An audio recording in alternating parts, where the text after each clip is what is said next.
Sarvopanishad Gavo Dogda Gopalanandana Parthavatsa Sudhir Bhokta Dugdam Gitamritam Mahat.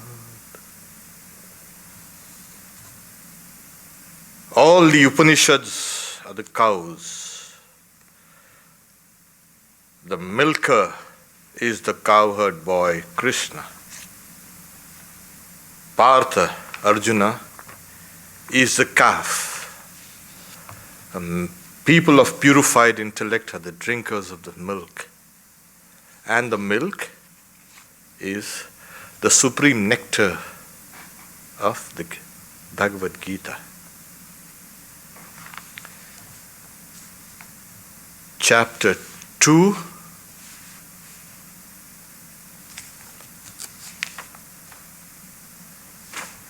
the 13th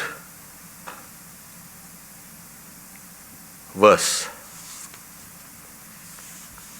That's on this book, I think it's 131.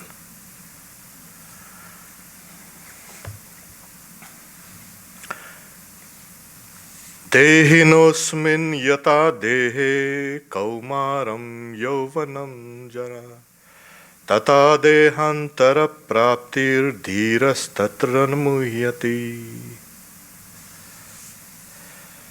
As the indweller in the body experiences childhood, youth, and old age, that indweller also passes on to another body. The serene one is not affected thereby.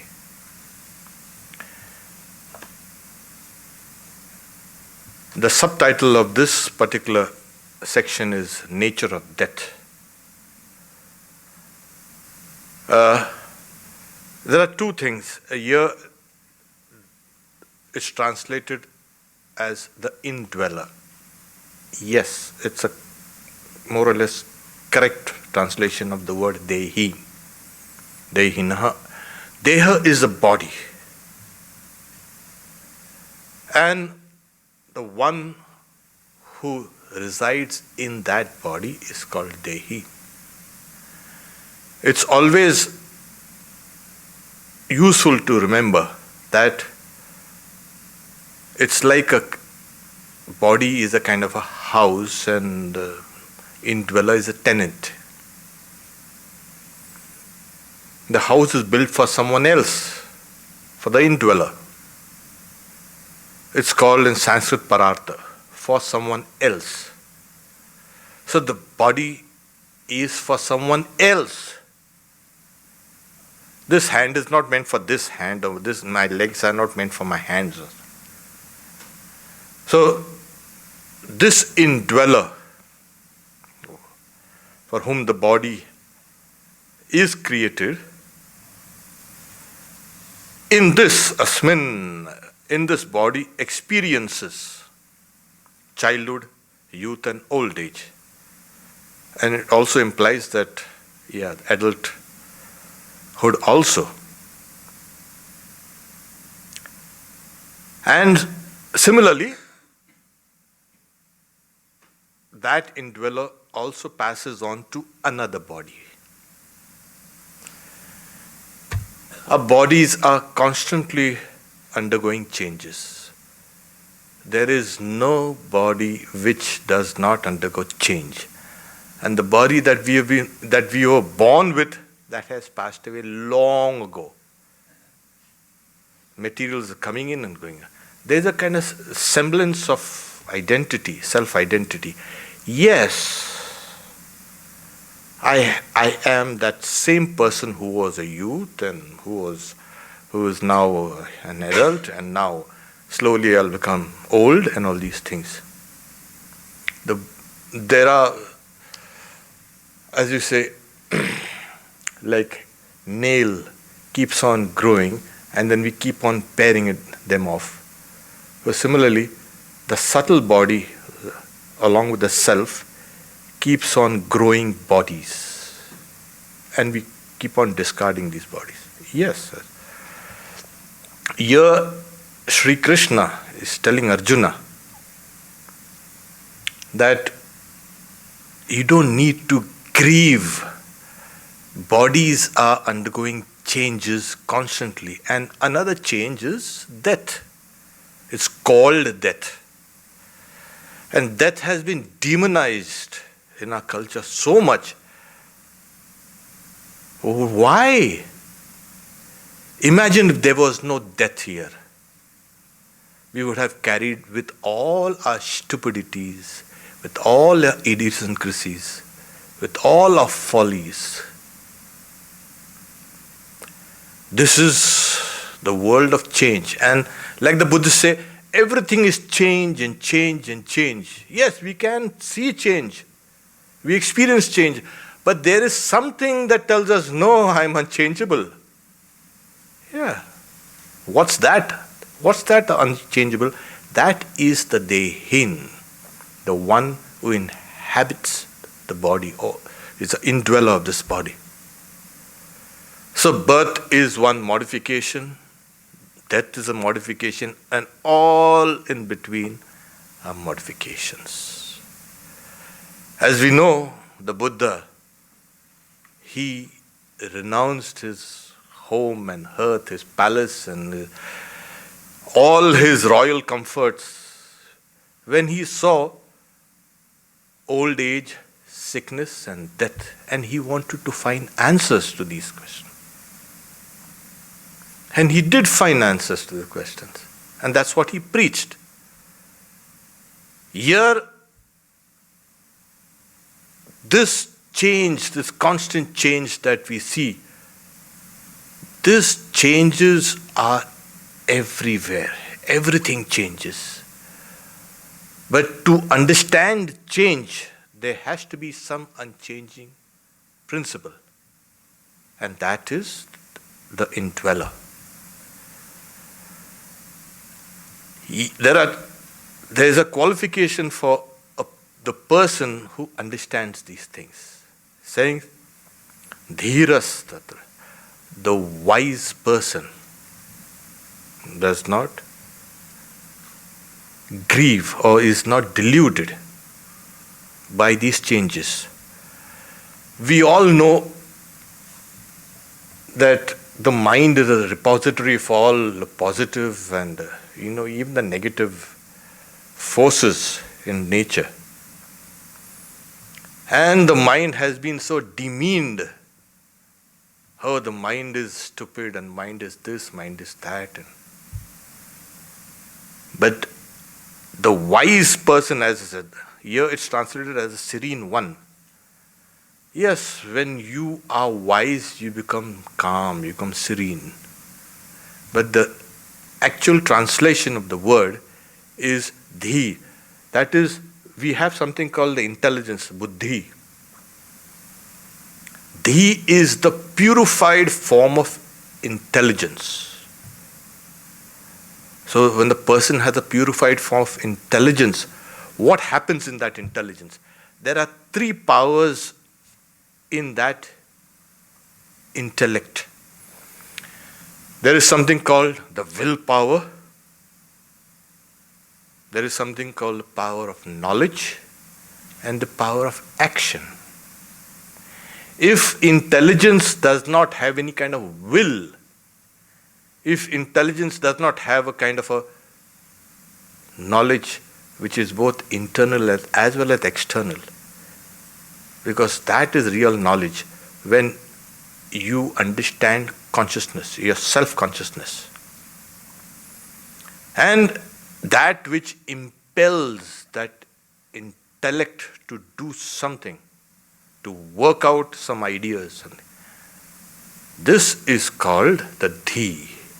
It's called Ichcha Shakti, Jnana Shakti, and Kriya Shakti. These three powers are there in the purified intellect.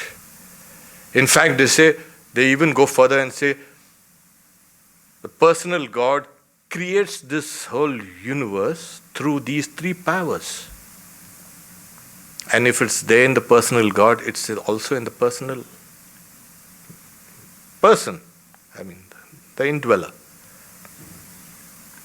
We sometimes find, oh, this person is so intelligent, but that intelligence is simply stunted. It cannot act. And it takes a kind of a ringside view of things instead of getting involved and trying to solve things. So, whenever we talk about the purified form of the intellect, it means it has these three powers. Where does this intellect, this dhi, is located? You see, in the Gayatri mantra, the person, worshipper, prays to the goddess Savitri, so that this intellect, this dhi, will be awakened. One should pray for this. We pray for n number of things, and as a result, we get some, we don't get some, and we are deluded. An awakened intellect will awaken the soul. And that's the reason why this prayer was meant for Bhur Bhuvasva Tat Savitur Varenyam Bhargo Devasya Dhimai Dhiyo Yo Na Pracho. May that intellect be awakened in us. And like we are praying to the sun, the Savitri, that intellect will become like the sun within us. It will reveal everything. So this is what we say. Now there is a kind of a question. When the soul embodies, it goes through all these stages. Each stage is contradictory. Childhood, youth, adulthood, old age. There is one stage does not, you can say, harmonize with the next. We are constantly going. After death, tata dehanta, after death, one attains another body. Then why don't we remember? Yes, that's a big question. Why don't we remember after we've given up this body and take up another body? Well, there is something called, in the scriptures, called unseen results, the adrishya. That is, these impressions, because the mind itself is made out of this material of nature, it does not give us that awareness of the self-identity which was there in the previous body. But you have a residue of those impressions which fructify. And these are the results or the fructifications of those subtle impressions that we carry to the next body. A child suddenly gets playing on a kind of a drums, or plays the guitar or plays something else, and you wonder where this person is. You know, I was once watching America's Got Talent, and then I was seeing children. My God, amazing talent. It could have taken 20, 30, 40 years to attain to this level of, you can say, expertise. But these were so natural. You ask, did their parents help them with that? No. Some knowledge rises spontaneously. This is one. And of course, existence does not depend on memory. You remember yourself. No, it doesn't. But there is the residue of memory when you do remember towards the end of your life's journey, where the whole sequence of all the bodies rise in front of you, a kind of a vision. When the mind is finally going to break down, Buddha had the memory of 500 lifetimes. And this is what we have, all those Jataka tales, the mythological stories of Buddha. He remembered all these things. And, there are hundreds of examples, but this adrishya, this is a power. It's a power of your own actions, your own karma, that reside in the mind. The Sankhya philosophers say, where does this reside? Adrishya, it resides in the intellect. Here we are. So the intellect is modified by your own impressions, your own karma. So when you throw off this, in the Upanishad they say, like a leech, it crawls to the end of the grass stalk. And because of its weight, the grass stalk bends. It holds another nearby grass stalk and leaves off the first one. And so the soul leaves off this body, holds another one, and there you are. Then you work out some of what you had done. And this cycle goes on and on and on and on. What are the proofs? Well, there are plenty of proofs. We cannot prove one birth theory. We can prove multiple birth theories. There you are. I mean, you come and then you finish off, you don't know what happened. A few years, 30 years, 40, 50, 60, and then what happened? I'm going to heaven. Oh, really? Good. Please. Where did you come? I came from heaven, I'm going to heaven. And then why are some people like this, suffering like that? Why are some people homeless? Why are some people like that? God did that to test you. Really? A fine God we have. So, this very argument itself rallies itself against any personal God with a kind of a whim. The whole responsibility is thrown on you now, not on heaven, not on God, not on anybody. You've done something, you're working those results out. And that's the reason why Swami Vivekananda says, take the responsibility of on your own shoulders and know that you are the creator of your own destiny. And he further says, all the strength and succor you want is within yourself. Therefore, make your own future. And this strength and succor that we have, we are talking about this willpower, this knowledge power, and the power to work is there in the intellect. So here we are, this person who is now steady, as is in the serene one, that person has understood the nature of this dhi, the buddhi, and the nature of changes. Buddha gave a long list of changes. In fact, even his last words to the monks is saying, everything is dependent origination. It is conditioned existence. Everything is change. Be a light unto yourself. Understand this and be a light unto yourself. So this was the great doctrine of pratitya samutpada, doctrine of changes.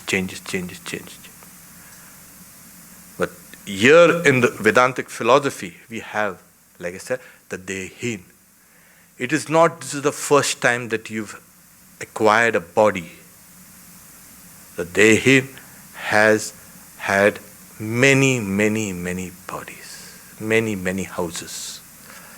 And you've left him out. This is being told to Arjuna from a slightly lower, you can say, level from what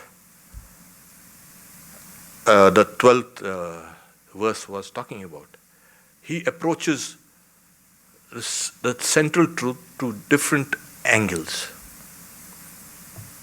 in order to convince Arjuna, stand up and fight. There is nothing called death for you, and there is nothing called death for them. That's why, natvevaham jatu nasam. No, you, these kings, you, me, everyone were existent in the past and will continue to exist in the future. So death is just a kind of a modification, just a kind of a ripple on the huge ocean of existence. Don't take that seriously. Oh, if you're going to conquer it, yes, you're going to conquer it. You're going to conquer all changes through that enlightened thi, that buddhi, the intellect. And that's what we need to focus ourselves upon, or shift our center of gravity towards that. We are centered in the body, and we need to slowly shift our center of gravity. That is the real place of existence as an individual. We take the next verse. Matra sparshastu kaunteya sitoshna sukha dukkadaha agama payino nitya stangsitikshasva bharata. The context of the senses with their objects create, O son of Kunti, the experience, the feelings of heat and cold, of pain and pleasure. They come and they go and are impermanent. Bear them patiently, O Bharata. Here we have, it's a continuation of the previous thing. These changes are manifest, and the nature of reality, the lower reality, and this nature of reality is what the senses contact the outside world, the objects. And it's obvious, because the same material that has gone to make nature or the external world is the same material here. So it's natural that the senses will run towards nature, run towards object. And what happens when the senses contact the objects? It's a kind of a contact, just a kind of just a touch. That's why the word uses touch, sparsha. And matra, it comes from the word from to measure. Everything is kind of measured, You can't keep on eating chocolate forever and ever and ever. You can't keep on dancing forever and ever. You get tired. Everything is measured. Everything has a kind of fatigue factor. Then there's a question of how competent our senses are. There are some who will have one chocolate and enough. There are some who will have 10 chocolates. It's conditioned, it's limited. That's what the idea is. So in this limited universe of ours, we keep on touching things, coming back. And the result? Pleasure and pain and heat and cold. There.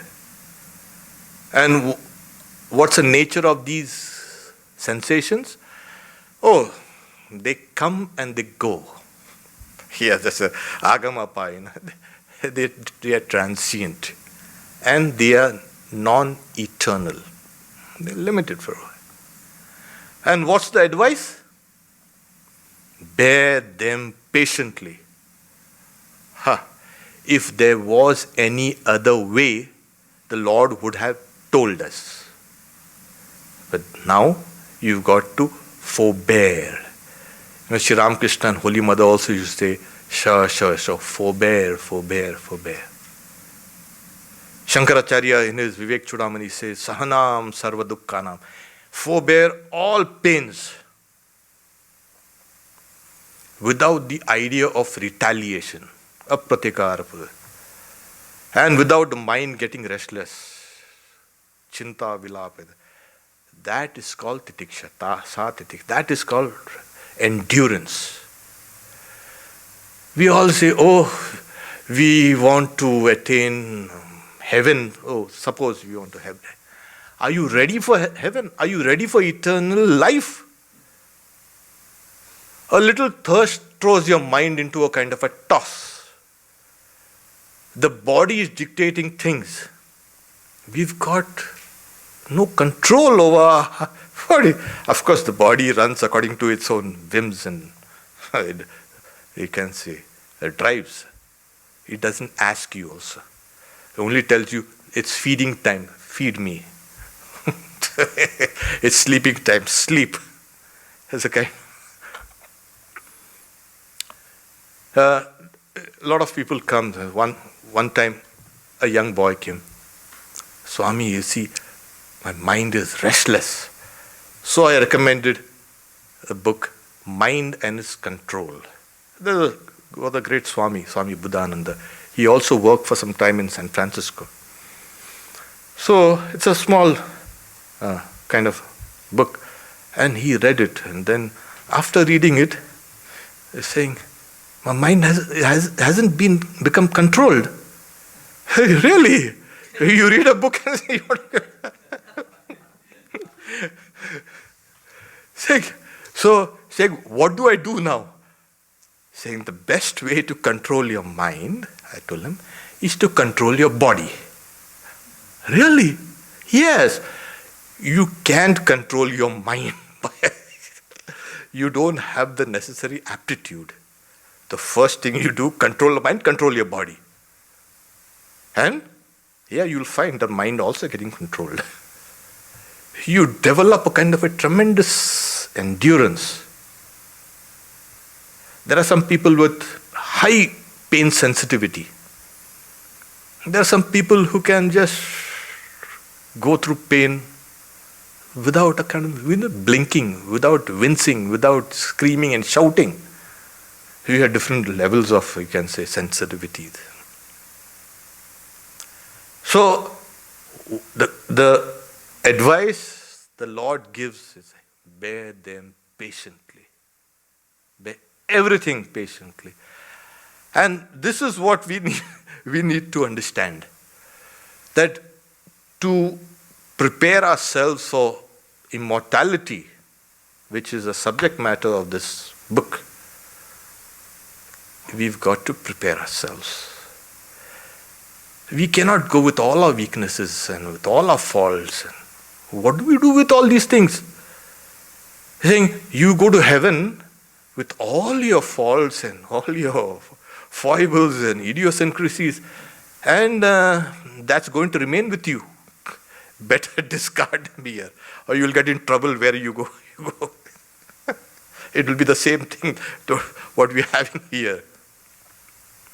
We can't take this along. This is baggage that we need to give up. And that can be given up only when you can understand the nature of these senses contacting the sense objects. And that's a source of course, delusion. If you can understand them, you will not be deluded, one thing. Secondly, yes, it's cold, and what do you do about it? Do you keep on shouting? Put on an overcoat and keep quiet about it. Or if you don't have an overcoat, be quiet. Your body will harden with heat and cold. By forbearing heat and cold and all these things, by forbearing pain, your body gets a kind of hardness, a kind of toughness. And it's essential. You sneeze a little and you pop 20 pills. Who said, wait, don't do that. This arouses the power of the mind. Endurance, forbearance arouses the power. And the mind's powers are plenty. One of them is a curative power. You can cure anything with your mind. Of course, with the mind joined to prana. And the mind is joined to prana. Swami Vivekananda says, if there is prana less in one part of the body, I will be able to know it and I can direct my prana towards that part and get cured. So this is how we cure ourselves. Buddha, during his, I'm sorry to come back because it's obvious I spoke about Buddha last Sunday and I'm going to speak about him in Santa Barbara coming Sunday. So those impressions are. So he said, the gods came and said, now you teach the people. He said, I don't find anyone competent enough to accept these teachings. No, you need to kind of dilute this conditions a little and then you'll get a lot of followers. So, no. Then the gods, they kept on pressing him and then he said, okay, fine. And still the rules were so tough. If a monk gets sick, no medicines are allowed. And what? So, of course, he should drink his own urine.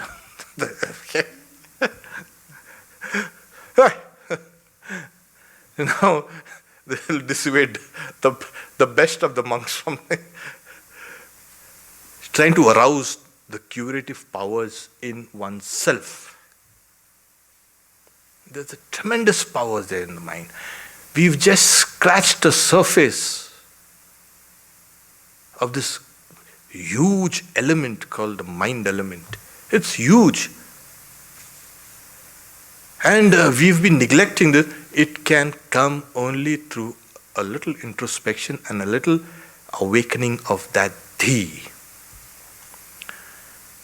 So he says, they are all transient. They come and they go. What comes, goes. Yad yatu tat prayatu. In Sanskrit they say, what comes, goes. Nothing is changeless except the self. So these things come and go. Don't react. The first thing we do is we react to something. Don't hold. So that young man was asking me, sometimes I get some restless, I want to. So I told him, you do one thing. Whenever you get restless and you want to react very strongly, take 5 long, deep breaths. Will that work? I said, try it out. I don't know what happened,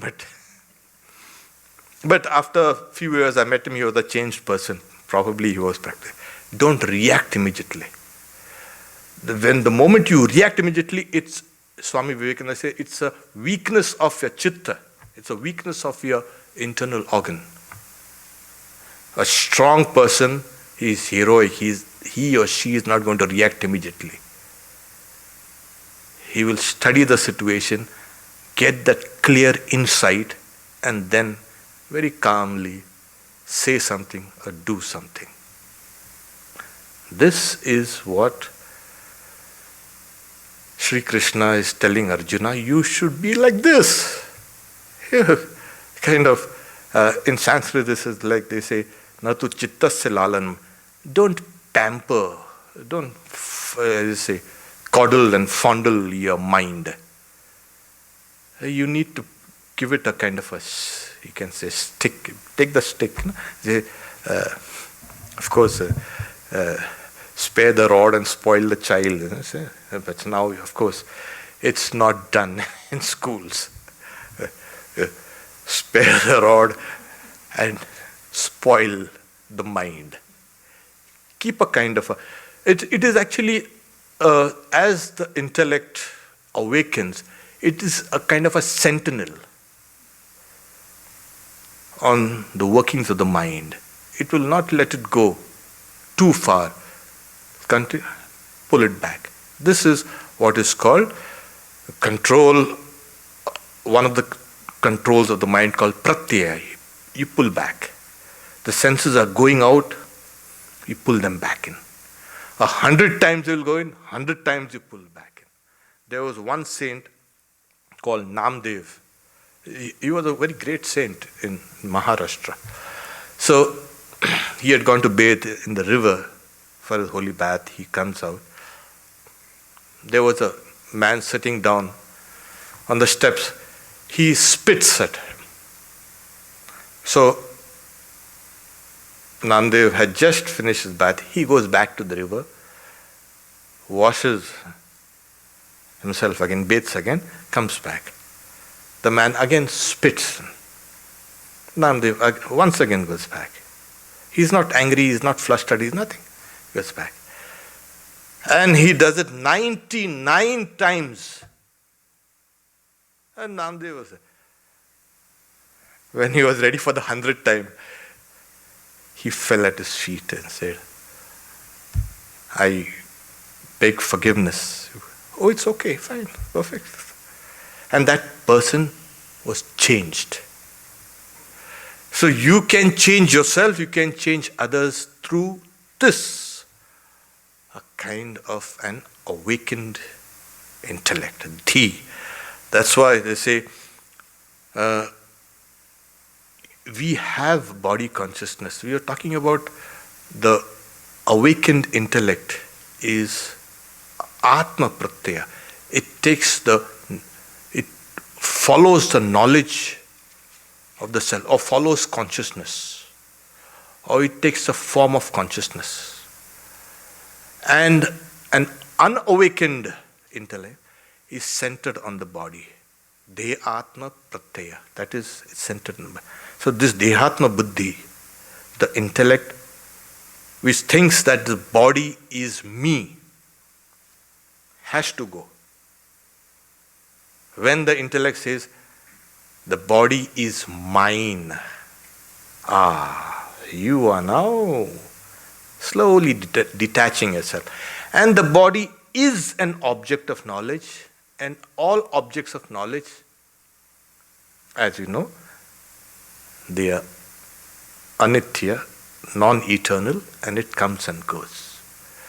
So when the body is an object of knowledge, it means it's external to you. It is limited. It transforms itself. So why give all this kind of huge importance to this? Like Swami Vivekananda says, there was a big debate between the gods and the demons about the nature of the self. And they both go to their father, the creator, Prajapati, saying, what is the self? So you are that. Find out. And Virochana, the king of the demons, he goes in saying, oh, it's so simple. Our father, because the creator has created everyone, gods and demons and humans and everything. So he's saying, okay, feed this and clothe it and wash it. And he looks in the reflection in the pool and said, oh, this is the body. And he goes back to his demon hordes and he's saying, they asked him, what is the nature of the self? This is the body. And they were all very happy about it. They've solved a great riddle of life. Indra, the king of the gods, who had also gone to their father, he went down, he seen his own reflection, and he's saying, there's something. When I'm sick, this reflection becomes sick. When I'm tired, this reflection becomes tired. There has to be something. He goes back. Of course, when they first approached Prajapati said, you stay for 30 years as students here, practicing austerities. And so Indra kept on, and he said, okay, you stay for another 30 years, another 30 years. At the end, he gets the knowledge of self, because he could discern that the body is not eternal. It is subject to n forces of nature. So that's the power of the gods. They have the knowledge of the self, while the demons They think they are the bodies, Virochana, and there it was. We need to become godly in our attitude. The gods look at this thing as an appendage, something external to you. It's a temporary dwelling place. You're working out a part of your journey of life in this body. Keep it healthy, keep it trim and keep it fine. Because even this body, which is so, according to Vedanta, is so despicable, it is attained through much austerities, good fortune, grace of the gods. Yes. So, once again in the Vivek Chudamani Shankaracharya says that this body is attained through Devanugraha Hetukam.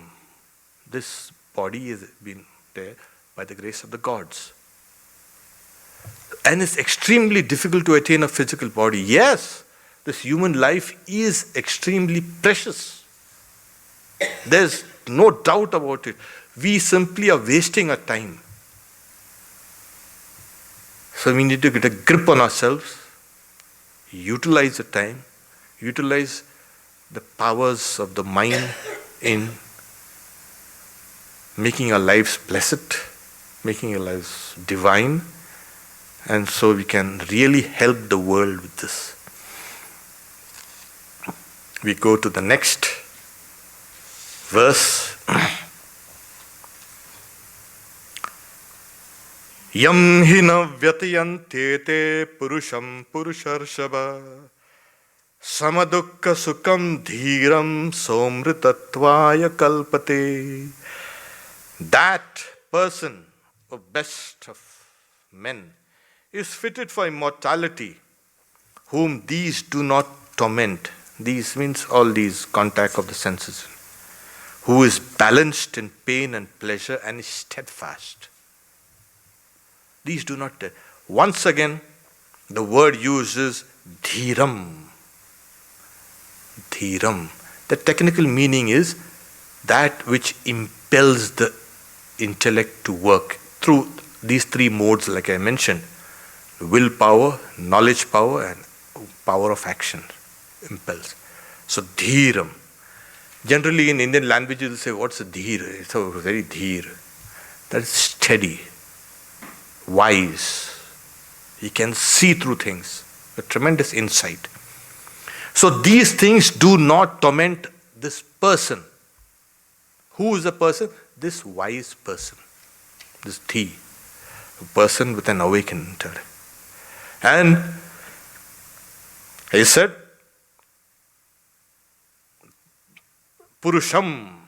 Now, it's a technical term, Purnamiti, that which fills everything, and yet which Purishayana, which resides in the body, is called Purusha.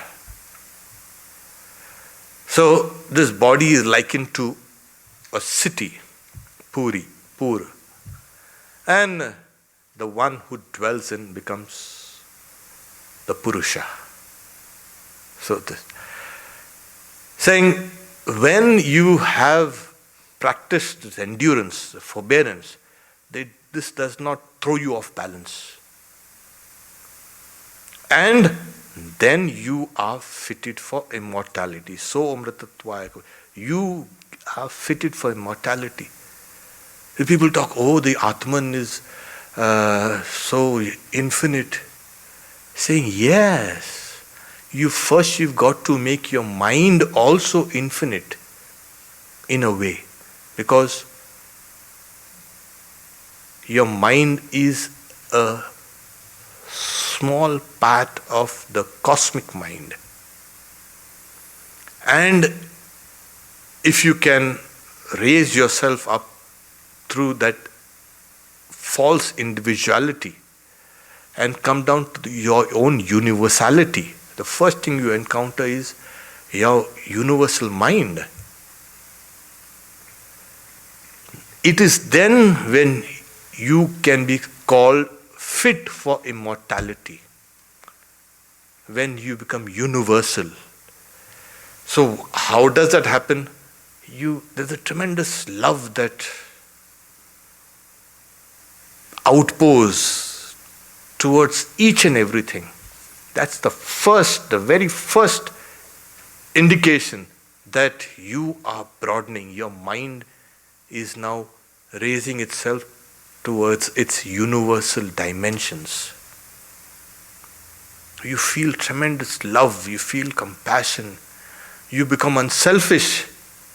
And this is what is spirituality, they say. What is spirituality?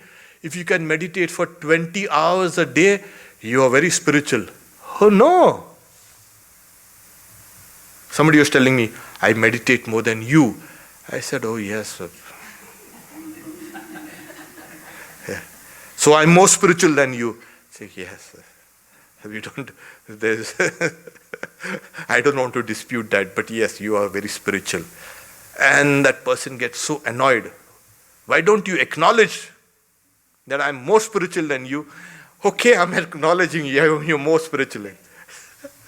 So you have various types of arguments for spirituality. This is spirituality. And this is what Swami Vivekananda says is the gold standard. You can't be mistaken with this. As you come out of your shell, as you broaden, you become universal, you become compassionate, selfish, then you are fit for immortality. Swami Vivekananda also says, what do these puny little decrepit things do? Even when a slight powers of the mind are awakened, their bodies will simply shatter. And you want to have a body, the idea of the body and immortality does not go together.